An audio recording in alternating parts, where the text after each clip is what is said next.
Now, Maka's best moment is probably the most funny thing that I think we'll ever say out of line, like generally out of line, or a villain out of line in general. Like Zombra's interaction with Zombra, whereas like Zombra's like, "It's burning up," and my favorite pizza recipe or something like that, and then Maka goes with this. I think is should have been famous words.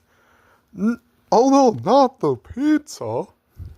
Because, man, that catch me off guard so much that I have no choice but to laugh. Like, it's that funny.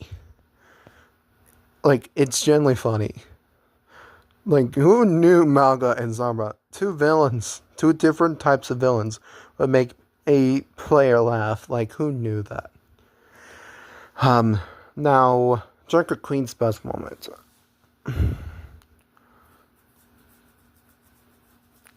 I think that's what makes her polarizing, because her best moments are not very obvious either, because her bad moments are very obvious, and her good moments are obvious, just not as obvious. And I think that's what makes Drunken Queen just more polarizing when it comes to personality-wise. If I had to guess, it's her lore. Her lore mentioning her revenge for what the king did to her parents. That's the best thing I could think of, because let's be honest, if we all had been in her shoes, I think we would have done the same. You know, if you were a man, to be honest. Like, you can't imagine anything heartbreaking more than losing your parents. Well, not losing parents, just more of like your parents get kicked out for some reason. Like, it's like invalid.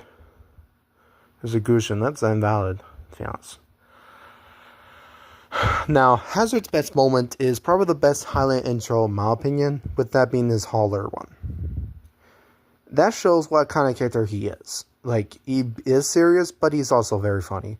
He's like he's like Joker in a way, but better words. But more of an anti-hero version. So, you already know what his highlight intro looks like, and it's called Holler. Which is, hey! And I even say it sometimes in game while I'm off recording, just playing Overwatch. I sometimes say that when I'm on Hazard because it's fun. The character is very fun, which is there has not been much tanks that have fun since Winston and Reinhardt, and Hazard happens to be the new fun tank. So see ya.